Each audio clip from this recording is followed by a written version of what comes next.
आज यहां पर मैं चेतावनी दूंगा उस व्यक्ति को जो यहां पर सिटीजनशिप अमेंडमेंट एक्ट के नाम पर फिर से भावनाओं को भड़काने का कार्य कर रहा है। और भाइयों बहनों, मैं इस अवसर पर चाचा जान और अब्बा जान के नैया से कहूंगा कि वे सावधान होकर के सुन लें। अगर प्रदेश की भावनाओं को भड़का करके माहौल खराब करोगे तो फिर सख्ती के साथ सरकार निपटना भी जानती है।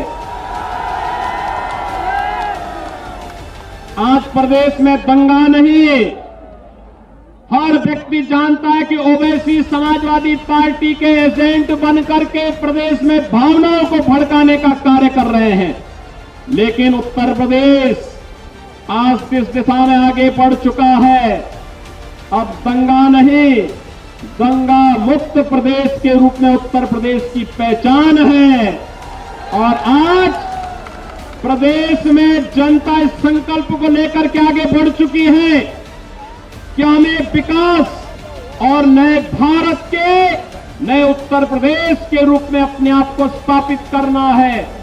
उत्तर प्रदेश में अब दंगों के लिए नहीं, माफियाओं की सरपरस्त सरकार नहीं, माफियाओं की छाती पर बुलडोजर चलाने वाली सरकार आज प्रदेश के अंदर कार्य कर रही है।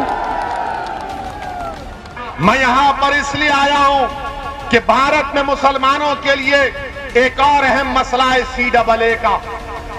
CAA का कानून मुसलमानों के लिए जिंदगी और मौत का कानून है, ये याद रखो मेरी इस बात को। योगी आदित्यनाथ हमको धमकी दे रहे हैं कि एक शख्स आ रहा है और माहौल को बिगाड़ रहा है। योगी आदित्यनाथ, उत्तर प्रदेश में कितना अच्छा माहौल हमने देख लिया। आज PET का इम्तिहान में पेपर लीक हो गया, मगर मैं भारत के मुसलमानों से और उत्तर प्रदेश के मुसलमानों से, उत्तर प्रदेश के सेकुलर जहन रखने वाले हिंदू भाइयों से कह रहा हूं कि CAA कानून के खिलाफ हमको आवाज उठाना है। इस कानून को नरेंद्र मोदी की सरकार को वापस लेना है। जैसा किसानों के एहतजाज पर मोदी ने उन किसान कानून को वापस लिया, ये कानून भी भारत के संविधान के खिलाफ है। ये मजहब की बुनियाद पर बनाया गया।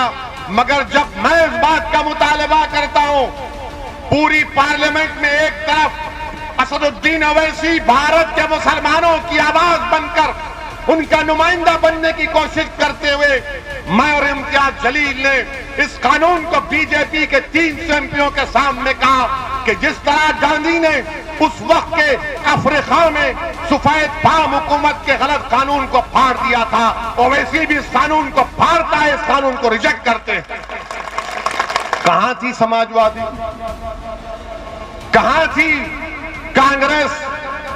जब हमारा कानून हमारे खिलाफ बनता है तो खाली जुमले बोलकर बैठ जाते हैं। हम नरेंद्र मोदी सरकार से इस बात का मुतालबा करते हैं कि जिस तरह किसानों के कानून को वापस लिया गया, CAA, NRC, NPR को भी बंद होना चाहिए। अगर याद रखो मेरी इस बात को, अगर CAA, NPR, NRC होगा तो जिस तरह आसाम में 1.5 लाख मुसलमानों को अपनी शहरियत साबित करने के लिए कोर्ट को फॉरेनर्स ट्रिब्यूनल को जाना पड़ेगा, कहीं ऐसा ना हो जाए। इसलिए मैं आपसे अपील कर रहा हूं कि इस बात पर भी गौर करिए, मुत्तहिद रहिए, अपने वोट का इस्तेमाल करिए और उत्तरला के आने वाले इंतखाबात में मंजलिस की उम्मीद करिए।